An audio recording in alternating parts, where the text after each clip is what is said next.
Hello বন্ধুরা, welcome back to my channel. তো তোমরা সবাই কেমন আছো? আশা করছি তোমরা সবাই খুব খুব খুব ভালো আছো।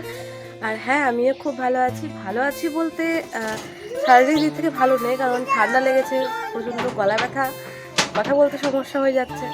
তো সবাইকে জানাই আমার তরফ থেকে শুভ নববর্ষের প্রীতি ও শুভেচ্ছা। তো আর বলো না, বেশ কিছুদিন আগে দিদির বাড়ি গেছিলাম। ওই যে দিদিকে যখন নিয়ে এসেছি, তো তখন ওই দিদির বাড়ি গিয়ে কি হয়েছে, মানে ফ্যানের হাওয়া একটু বেশি খেয়ে নিয়েছি, মানে ফ্যানের তলায় বেশিক্ষণ ছিলাম একটু আমি। আর দিদির বাড়িতে প্রচণ্ড ঠান্ডা হাওয়া বয়, যার জন্য কি হয়েছে, আমার ঠান্ডা লেগে গেছে। আর উপরন্তু আমি এবার কী করেছিলাম, আমি দিদির বাড়ি থেকে এসে আবার আইসক্রিমও খেয়েছিলাম।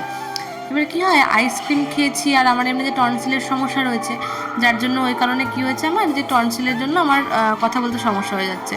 সেরকম কিছু না, প্রতিবারই ঠান্ডা লাগলে আমার এরকম হয়। তো যাই হোক, এই যে সকালবেলায় উঠে আমাদের বাড়িতে কী হয়, একটা রিচুয়ালস আছে। প্রতি বছর নববর্ষের দিন বা বছরের প্রথম দিনে কী হয়, মা এখানে পুজো করে। হ্যাঁ, ওই যে দুধ উতলানো বলে যেটা, ওইটা করে মা ঘট পেতে, মানে লক্ষ্মীর ঘট পাতা হয় এবং লক্ষ্মীর ঘট পেতে সেই ঘট পুজো করে সেখানে দুধ উতলানো হয়।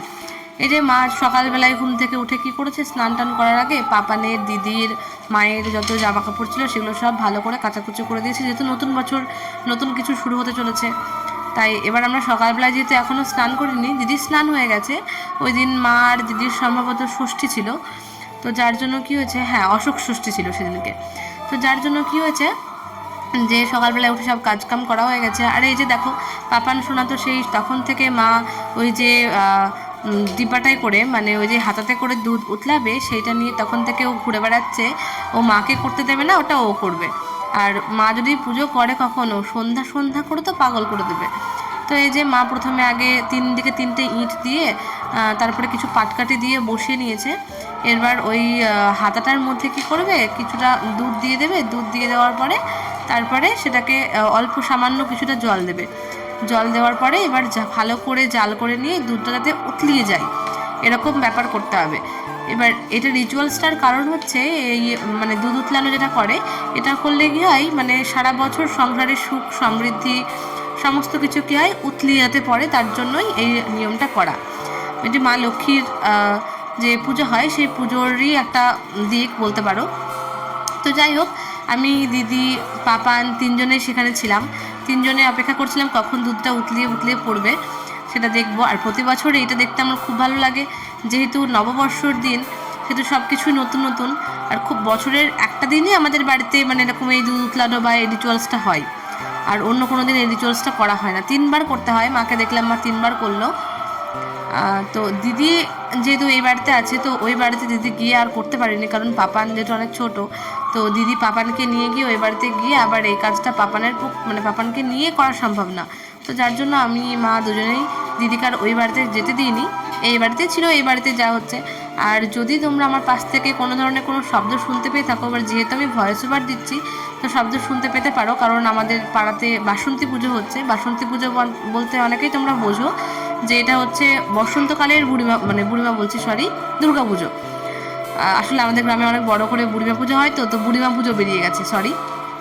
তো দুর্গা পুজো, এই দুর্গা পুজোটার জন্য এখানে মাইকে কিছু অনুষ্ঠান হচ্ছে, যার জন্য মাইকের শব্দ হচ্ছে, ভয়েস ওভার দিতে গিয়ে কিছু প্রবলেম হয়ে যাচ্ছে।